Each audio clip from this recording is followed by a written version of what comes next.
So rubbing Right. a washcloth on my arm, for example, felt like there was knives going down my skin. I went from a fully capable, confident, athletic young woman to a woman who was unable to move my legs. The cycling wasn't the hard part, it was the sleep deprivation, where I got really confused. I didn't know where I was, and I didn't know why I was riding my bike. I actually ended up losing consciousness while riding my bike and came off the bike into a nettle bush. So we bested the current women's record of that course by 4 days and 17 hours.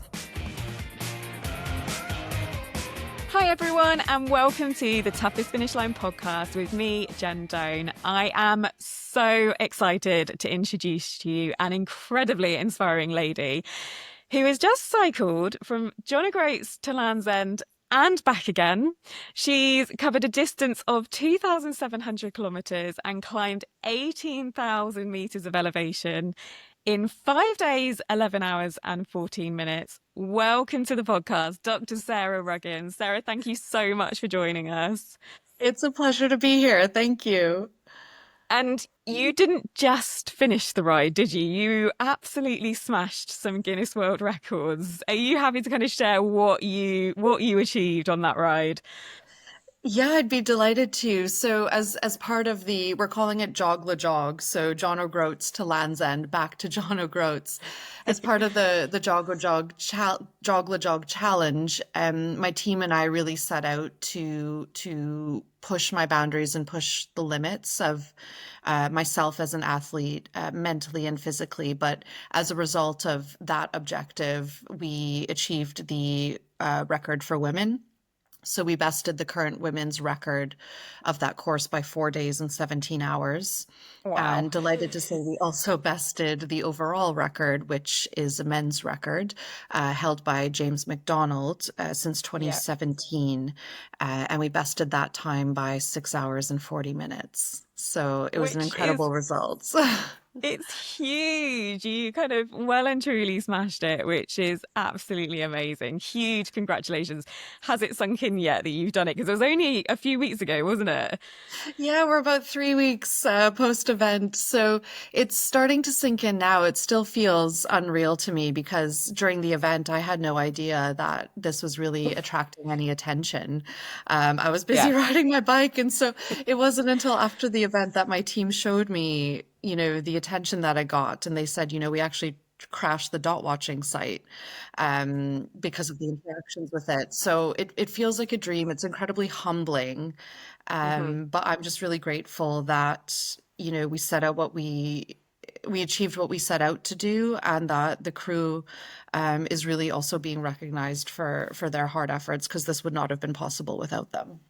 Yeah, you could see the support was there, which was absolutely amazing. And we're going to come back and talk about the race in a lot more detail because I know so many people have been asking questions on forums and things. So we will come back to the race, I promise. But here on the toughest finish line, we share the stories of the tough finish lines that athletes have been through before the sporting finish lines. And your story really struck me because you went through something pretty horrific at quite a young age. Can you talk us through a bit about that? Yeah, I'd be happy to. So as a young woman, as a young adult, I was an athlete as well, but in a different sport. So in track and field, particularly middle distance running. Right. And by the age of 15, I had been quite focused and disciplined in that endeavor. So I was one of the youngest individuals to achieve a world qualifying standard in my discipline. Wow. So my eyes were really set on the Olympics. hmm But at the age of, I believe I was 16 years old, I developed what is known as one of the most painful conditions known to modern medicine, called complex regional pain syndrome. And Right. it's essentially a disease of your autoimmune system that gives you significant nerve pain, but it also has the ability to immobilize your joints. So, in the space of about 2 months, I went from a fully capable, confident, athletic young woman to a woman who was unable to move my legs, unable to move my arms or hands, and was in excruciating pain. So, I needed 24/7 medical assistance and was nearly completely immobilized. Oh my goodness. I mean, Sarah, it's just horrific. And I know for me, when I was thinking about this podcast, I was thinking about what I went through at the age of 16 and how much of a tough time that is as it is. Yeah. Trying to work out what you want to do in life, what your where you fit in society, and having all of that just on top of what you went through is it's just horrific. And was there, I mean, the whole time is incredibly tough and challenging. Was there a standout moment that was kind of you at your lowest, at your worst? That's a great question. I think for me, a lot of people ask, when I was going through the illness and, my rehabilitation, Hmm. um, they ask me that question, or they ask if I ever thought of running again or how I stayed motivated. But Yeah. when you're sick like that and when your entire world is kind of taken away from you almost overnight, Mm. I never even thought about running. I never even thought about the day ahead. I just thought about just surviving literally hour by hour. I didn't really care about anything Yeah. else. Yeah. Um, and for me, I would say it just came about for me, it was about just surviving day by day. But when it really got difficult for me was actually after the rehabilitation process, Oh, when I was no okay. longer visibly physically disabled, but still incapable of doing a lot of things that I wanted to do or that I used to be able to do, and mentally also still recovering because I was diagnosed with complex PTSD after the illness. So Gosh, for okay. me, the hardest part of my illness was actually once I was through the illness and just expected Yeah. to go out and be leading a quote unquote normal life, but I didn't know who I was or how to do that. So that Yeah. took me a long time. I bet. And I guess it's that you just go into that survival mode, don't you? Initially, it's kind of just get through, as you say, day by day, surviving. And then when you come through it, it's, well, where do we go? What do we do next? And what did rehab look like for you? Was it kind of, I mean, being such a rare kind of condition, I guess there wasn't people that you could talk to easily to find out what you could do. What type of things? Was it lots of physio? What was it? Yeah, so I have to credit my mother with, my relatively quick recovery of a few years because she was really a huge advocate for me in the healthcare space and getting me access to different types of healthcare. The Right. way CRPS was originally treated in my case was with medication. So a lot of Okay. incredibly strong drugs, a lot of painkillers, and that frankly just made me a bit of a zombie, and Yeah. didn't fix the condition. It just masked Mhm. a lot of the symptoms, but gave me new ones. So we, Yeah. we realized relatively quickly that wouldn't really be a foundational change for me. So we did then go to another hospital based in Seattle, and Okay. what they were able to do is detox me from all of the heavy painkillers I had been on for about a year. And from that point, they started a really aggressive physiotherapy and occupational therapy program that was Hmm. complemented with psychiatric and psychological support as well. Okay. Now, the benefits of this were that I wasn't on medication and it Yeah. helped kind of rebuild my mind body connection and help me Hmm. establish movement again. The downsides of this are that I had to go through this without painkillers with one of the most painful conditions known to modern medicine. So Oh my my family goodness. wasn't actually allowed in the hospital with me. And what the physicians would do is they needed to train my nervous system to understand that normal things shouldn't be hurting me. So rubbing Right. a washcloth on my arm, for example, felt like there was knives going down my skin, but they had to just rub those washcloths on my arms or rub sand on my legs to retrain my body to understand that that shouldn't hurt. And that was Wow. weeks. And it was incredibly painful, but that's ultimately what fixed me. Yeah. And as to be able to kind of fight through that day after day after day. And I imagine that progress was quite slow. It took time. You didn't see kind of instant reactions, and keeping going must have been quite hard. It was really difficult. It was really difficult, but I think that's why like the kind of holistic approach that they Mhm. took. So it wasn't just fixing my body. It was also working with my mindset, Yeah. making sure I was getting treated for, the depression or the PTSD I was experiencing alongside that is what really kind of Mhm. helped carry me through that. Yeah. So it was an incredibly difficult experience, but I think what I always say is anyone who's, gone through illness or a life-changing event, it takes a lot away from you, but it also gives you a lot too. So I really started focusing on what are the new traits and the new characteristics I have as a result of this illness that I can really leverage in my own life. Like, what has this gifted me that I may not be seeing? And that's what really helped me kind of move over to this next phase with more confidence.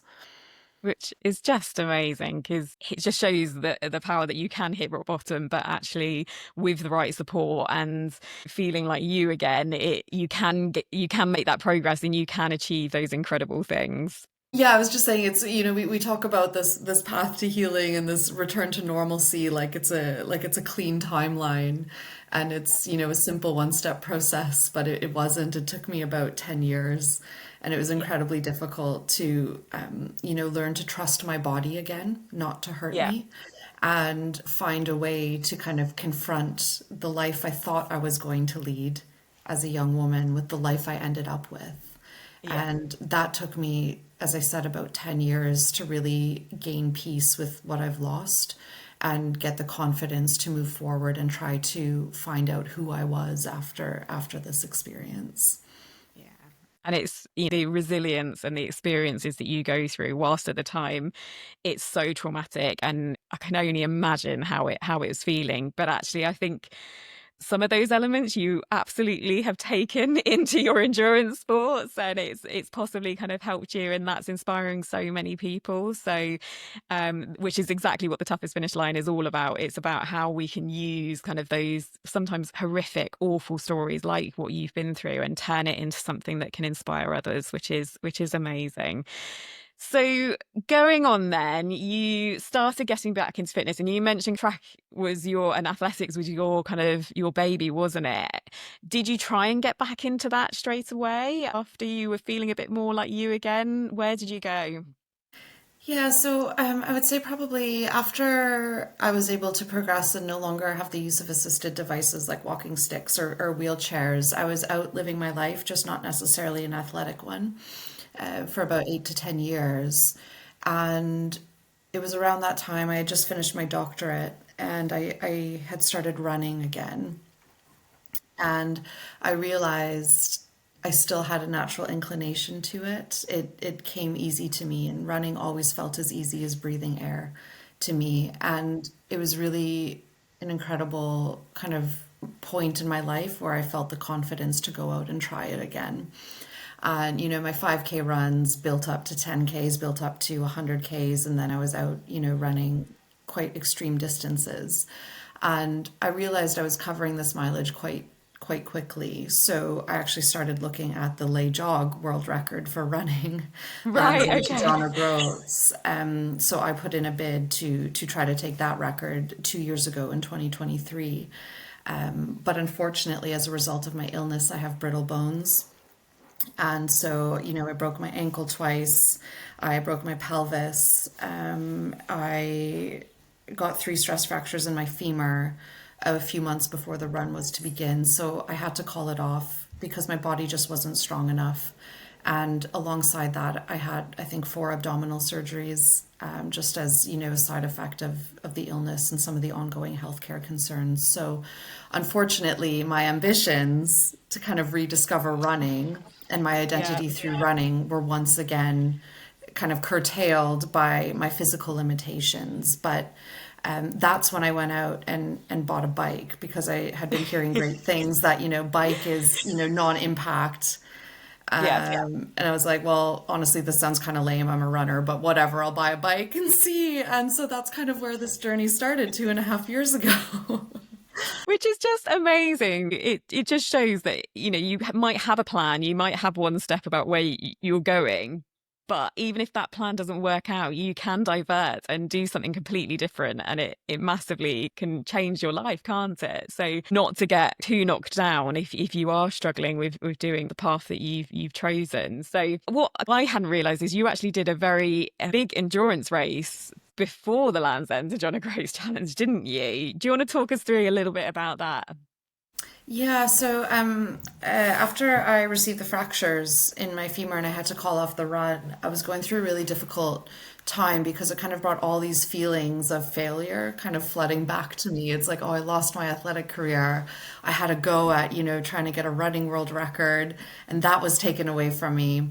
So I was like, well, what am I going to do now? And so I had heard of this race called the Transcontinental, which is essentially a 4,500-kilometer unsupported race across the continent of Europe. And my friend at the time asked if I wanted to enter as a pair with him, even though I didn't really know how to ride a bike. And I said yes, not thinking we would get in and not really understanding how hard riding a bike over long distances was. Yeah. And against their better judgment, the organizers let us in. So I had about 5 months to buy a bike, learn how to Yeah. ride it, and race 4,500 kilometers across the continent. So that was my first experience of cycling, and I don't recommend it. Probably take more time if you're looking to build your bike fitness, but delighted to say we made it about 400K from the finish. We were the third place pair, but then I crashed and fractured my wrist. So we couldn't actually finish it, but I don't think I'd ever been more proud of myself, even in a period of failure, because we just pivoted and we asked ourselves the question, we're like, what's the worst that could happen? And we just kind of figured it out as we went. I mean, it's so inspiring. Never having ridden a road bike, kind of, let's just go and do something completely out of the ordinary. And I guess that started a whole new chapter for you, didn't it? It did. I mean, for the first time in my adult life, since I was a child, really, buying a bicycle allowed me to be a complete beginner at something. And I think as adults, it's very rare that we give ourselves permission to do that. Absolutely. And I literally knew nothing. I hadn't ridden a bike since I was a kid. I'd done like indoor spin classes, but that's it. So for me, this was really transformative and like a pivotal point, and I love to have a deep focus on something. It's what I gravitate to. So I was like, well, I can't run anymore. That's not good for me after my illness. But what my illness gave me is a capability to manage pain and a capability to manage my emotional reaction to discomfort. So Yeah. it's given me endurance. So I just went all in with the cycling and said, I want to, podium at this event. I want to do really well. So I started working with a coach 7 days a week and was able to progress. I did the Transcontinental again last year, achieved my objective. And from there, I thought, well, what could I do if I had a team behind me and I could Hmm. just find the limits of my endurance where I didn't have to stop for anything? And that's where the jog la jog idea came from. Amazing. And you were raising money for a couple of charities, weren't you? Do you want to tell us a bit about those? Because I know you've done some amazing work for them. Yeah, I'd be delighted to. It's one of my favorite topics. So we were fortunate to my team and I for this project. We were fortunate to partner with the Bike Project, which serves England, and Bikes for Refugees, which serves Scotland. And what these two organizations do is they take used bicycles, they refurbish them, and they distribute them to refugees and asylum seekers across the UK. And the reason their work is so critical, some of them have almost year-long wait lists, Oh my is goodness. that when these individuals come into the country, depending on their status, they don't qualify for any subsidized public transit. Many of them do not qualify to be able to get a job, and some of them get paid as little as £8.86 a week. So, getting their children to school, getting to food banks, language lessons is almost impossible. Yeah. So, these two charities provide basically transformative, relief to the transportation poverty that they face.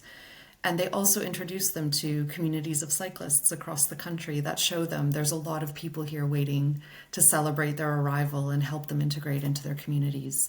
So it was a privilege, and is a privilege, to continue fundraising for the bike project and Bikes for Refugees. Amazing. And we will put the links into the podcast notes so that we can continue kind of fundraising, because it is such an amazing cause.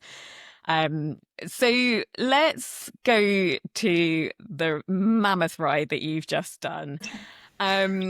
And I'm really interested in your training, particularly. And I know that's been a lot of questions that people have been asking on forums. And as an Ironman U certified coach, there's training plans and there's lots of things that you put in place. And for longer distance events, you never do the full distance as part of your training. So for a marathon, you might do kind of 18 to 22 miles as your max, depending on your training plan. But it's not like you can get up so close to the equivalent of that when you're going to be riding for 5, potentially 6 days. So what types of things were you doing in your training? What did it look like? Yeah, happy to walk through that. So I had the benefit of working with two different coaches. So I have a Mhm. strength coach here in the Cotswolds who specializes in strength training for athletes, and then I have my cycling coach. And both of these individuals I work with 7 days a week, Right. and they work together to kind of help periodize what the other is doing to kind of optimize the phase work that I have building up to the Yeah. challenge. So from a cycling perspective, over the winter, because this challenge was in May, I would say probably starting like October, November, we entered a period of reverse periodization. And what that means is more intensity on the bike, so a lot of power work, building max VO2, and Yeah. less volume. So I was only riding max about 15 hours a week in the saddle over the Right. winter. But we'd partner that with about 6 to 7 hours a week of heavy, heavy lifting in the gym. Hmm. So we're not doing volume in the gym. We're trying to do like 4 reps, max effort, like 120 kilo Right. squats, like heavy, heavy lifts. And those two things combined really helped me pack on the muscle and pack on the power that I was going to need for this challenge. And over the course of a year, I purposely gained about 9 kilograms in weight, which is not often what Right. you hear cyclists talking about. But that really Definitely not allowed for me to, cyclists. yeah, but that really allowed me to kind of optimize my power to weight ratio. And then Absolutely. as we progressed into May, leading up into May, then we transitioned the intensity for volume. And I'm fortunate that I guess either genetically or environmentally, I can handle quite a bit of capacity. So I would be having 2 to 3 sessions a day, split between the bike and the gym. And at my Mhm. peak, I was riding about 30 hours a week in the saddle. But my strength work would cut down to about 3 to 4 hours a week, and it would be more volume and lighter weights as we were progressing the mileage on the bike. So my daily ride routine, probably in like March, April, was usually 2 hours in the morning, an hour in the gym, and then 2 to 3 hours after work. But throughout the entire time, I didn't ride more than 6 hours ever. Mhm. Because anyone can ride a bike far, but not everyone can ride a bike far fast. So we were only working in maximum time blocks of 6 hours.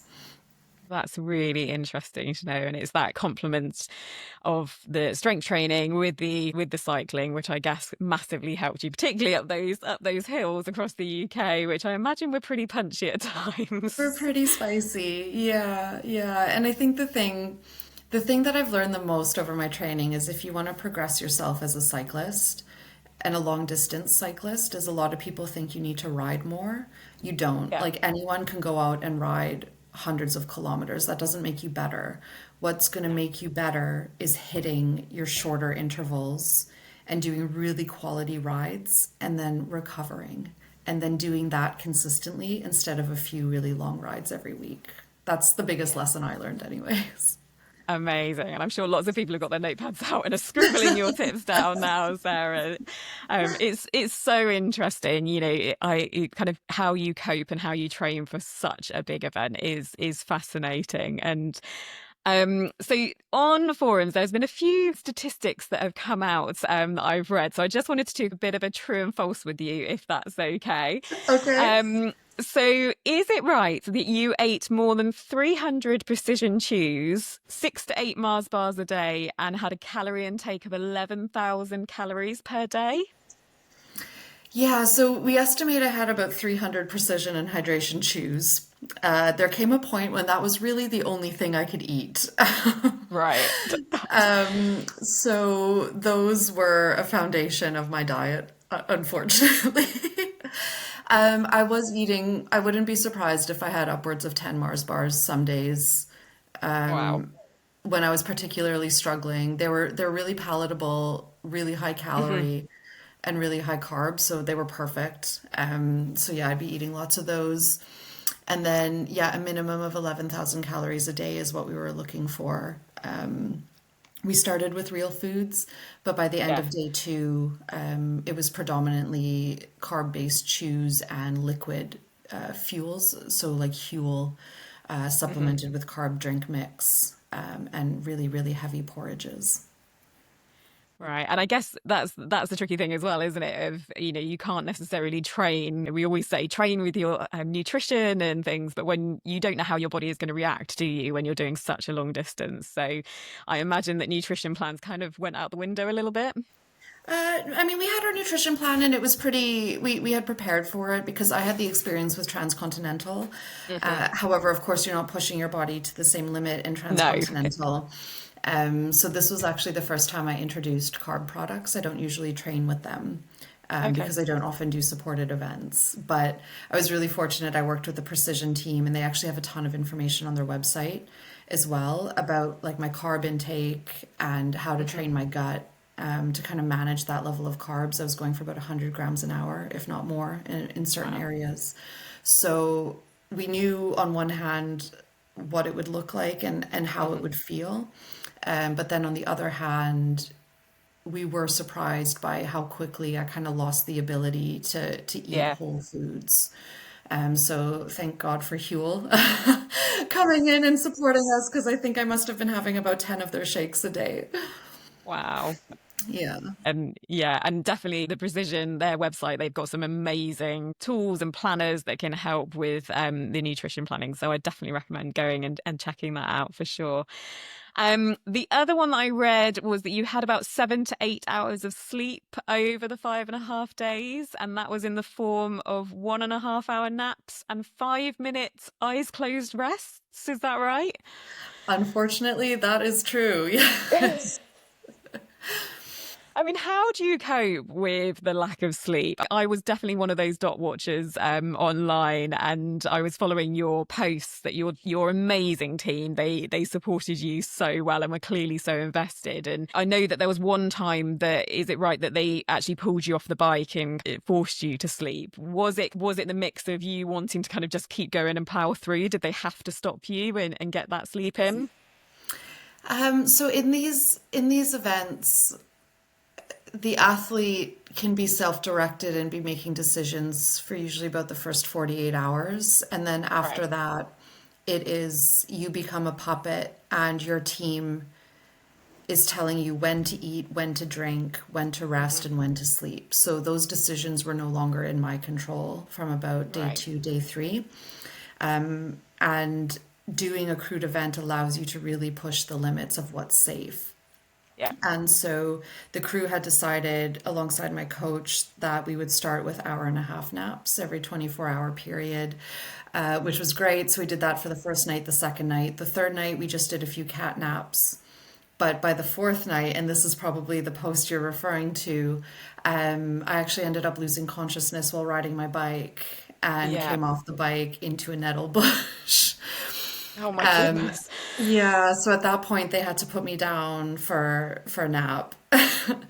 And then wake me up. I went into hypoglycemic shock. They needed to put glucose gel in my mouth and give me a ton of caffeine, shine flashlights in my eyes because it was nighttime, and then get me back on the bike. So the power of having a crew that you trust to make decisions on your welfare and that understands what sleep deprivation will do to the athlete and isn't scared of that when it happens is Yeah. integral. Yeah, absolutely. And, as I say, your crew, I mean, it's congratulations to them as well, because they did an amazing job. But, there was one picture of one of your crew members, I'm not sure who she was, but she was in tears after she just helped you. And it's exactly that, isn't it? It's about not being scared of the fact that you are pushing yourself and that they're supporting you with it. And how did sometimes if I have a nap, I come around from it and I sometimes feel worse after having a nap. How did it feel kind of waking up after a short nap just into this kind of crazy bike world and remembering, oh yeah, this is what I'm doing? Did you feel okay and kind of rested after that? No, it was, I didn't actually want to go for the hour and a half naps because when you woke up, it was horrific. Yeah. It was your whole body locks up and you, as you progress with the sleep deprivation, you feel worse and worse when you're off the bike. So I was actually struggling to walk and needed help getting on and off the bike. But once I was put on the bike, I was fine and I could pedal.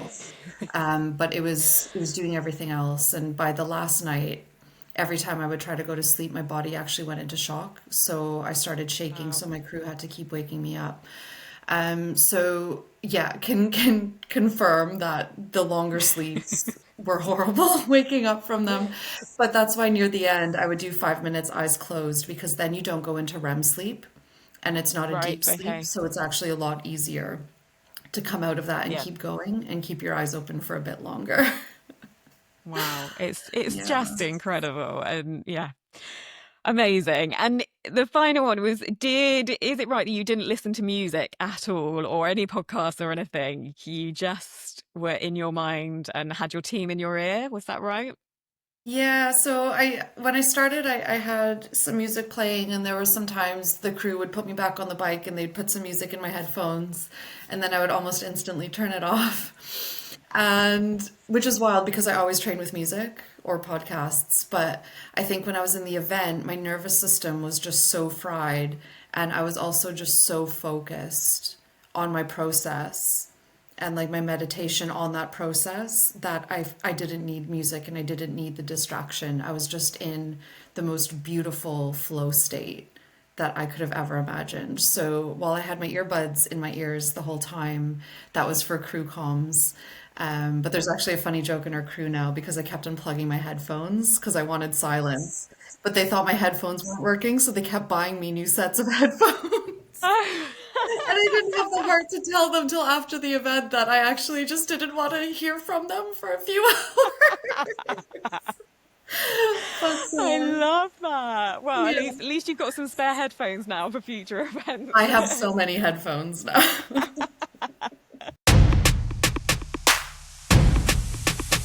I've been wearing Luca's cycling kit for around a year now, and it's genuinely benefited my training so much. Luca is a premium women's cycling wear brand created by women for women.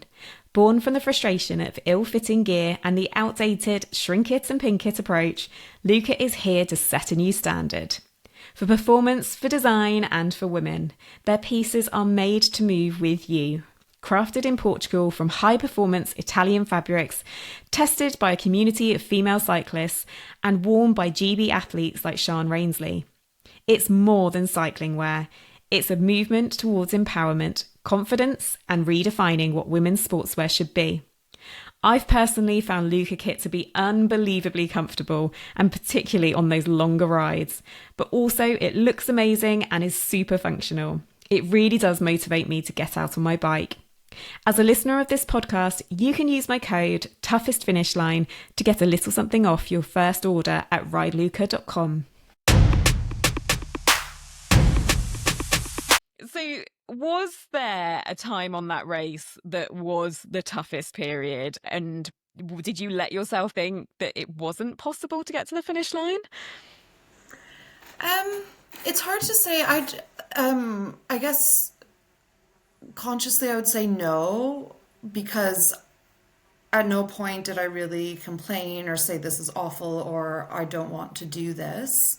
Hmm. But there were points, and again, the cycling wasn't the hard part, it was the sleep deprivation Yeah. where I got really confused I didn't know where I was and I didn't know why I was riding my bike. So I had to Wow. keep going on my crew comms, being like, I don't know where, like, what are we doing? Like, why, where am I? I've ridden this road before. I'm just going in circles. I'm failing. And they had to constantly be reassuring me on the last day that, like, no, you're fine. Like, you're doing so good. You just need to keep going. We're in Scotland. Just keep pedaling your bike. So there was times when I thought I was failing and I wasn't Mhm. doing well, but I think it was more because I was just confused and just dealing with the side effects of sleep deprivation more than anything. And it must be quite disorientating. It's so scary going, I have no idea where I am or what I'm doing. I'm just on a bike and I know I've got to keep going. And I guess the resilience that you built up from what you've been through previously must have really helped you through that. Exactly. And I think it was also talking to people who have done it before me and speaking to other experts in the endurance and kind of extreme sporting community. So we were really able to have a good look and a good understanding of like what kind of behaviors I would be exhibiting and what I would be feeling. So then we could then go and brief the crew and say, this is what sleep deprivation looks like. She's Right. going to be confused. She's probably going to forget where she is. She might be a little bit scared. Don't like it doesn't mean she's in danger, but this is how you need to handle it and the decisions you need to make when she starts acting that way. So thankfully, we were in a position where we could kind of learn from the best. And then when it did start happening, my crew felt confident, even though it was a bit affronting, how they could actually manage it and how they could talk to me to keep me from, being any like demotivated by it, essentially. Yeah. So, Amazing. It's that real yeah. team support, isn't it, of getting you Honestly, through it. they say it's a sport, but it shouldn't be like anyone who does a crewed event, like your crew is the reason you get to the finish line. Yeah. Yeah. Amazing. Amazing team. And so when was it that you realized that not only would you finish, but you had beaten the women's and the men's world record?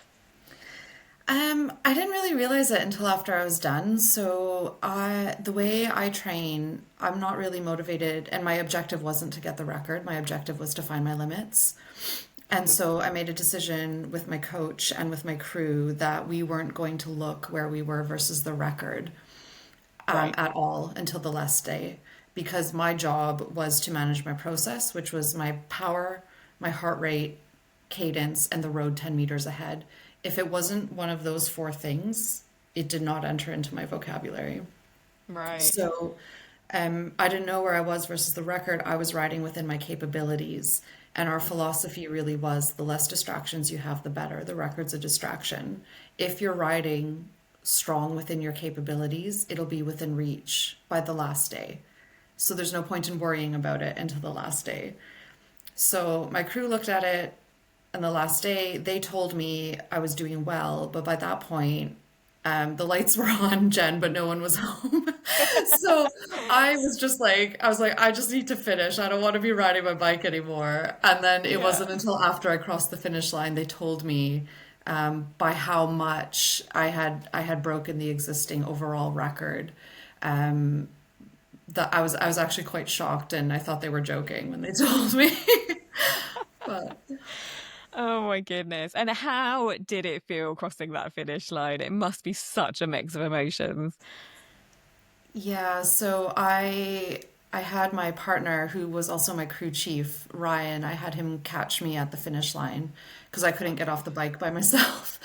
And I remember I was like, he needs to be there waiting for me because I will fall off this bike. And so Ryan and the crew were there and they caught me. And I remember the second I just like latched onto them, I just started sobbing like uncontrollably and I couldn't stop because you have to maintain your discipline and your focus for five and a Yeah. half days. You can't think about how tired you are or how much pain you're in. You just have to control yourself. And when I crossed that finish line, it was the purest sense of relief that I could Mm. ever describe because I just knew I did exactly what I said I was going to do.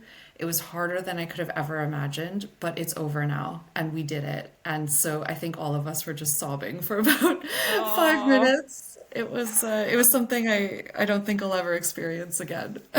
Oh no, and the picture of you sat on the floor at the bottom of the signpost was, yeah, it's just such an iconic picture of just how exhausted you were, but that overwhelming sense of achievement that must have hit you at that point.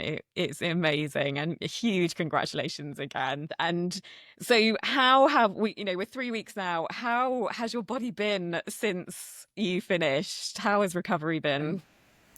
Yeah, recovery's been faster than expected, to be fair. So I took about 4 days after the event to not do anything. I was just horizontal. And I guess a week after the event, then I started really light stretching and mobility just to kind of get movement back into my body, which actually felt really good. And then 2 weeks post-event, I'm back to training twice a day. I'm on the bike 7 days a week. And I think it's a function because I was such high capacity before the event that it can actually return quite quickly. So Yeah. again, I'm working with my strength and my cycling coach every day to make sure we're not doing too much. But yeah, I'm back 7 days a week, 2 weeks post-event. Wow. So That is incredible. It's amazing. Does that mean that there is another event planned or that you're thinking of, or are you just keeping your body ticking over in case one comes along? yeah, we have a few events planned. So I suppose the one that's up and coming, I've been invited to the World Championships for Everesting, put on by the Italian Cycling Wow. Federation. So against my better judgment, I said yes to that. That is hugely exciting. Yeah, so I'm off to Sicily in September to partake in that event. And then after that, we do want to continue this narrative that I'm really trying to build about women taking up space in cycling, Hmm. not just as female athletes, but as athletes. And I think what this record shows is that women can compete with men.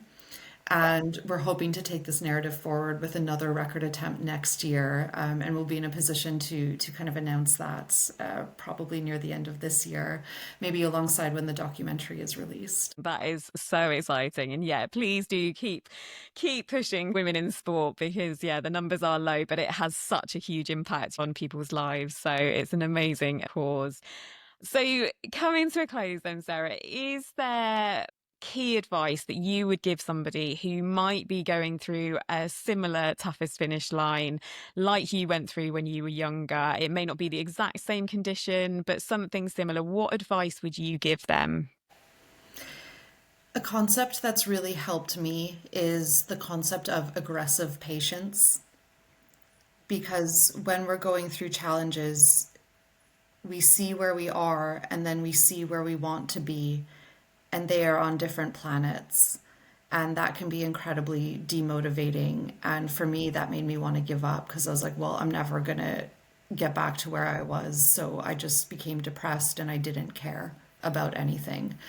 And aggressive patience for me is really just trying to make incredibly small improvements day over day in a way that's motivating to you. So for me, this could be getting to the point where I could hold my toothbrush and brush my teeth by myself. That was a huge achievement for me. But you start stacking these things day by day, and over time, you climb the mountain and you get to where you want to be, but you can't focus on where you want to be. You need to focus on where you are and be aggressively patient in pursuit of progress.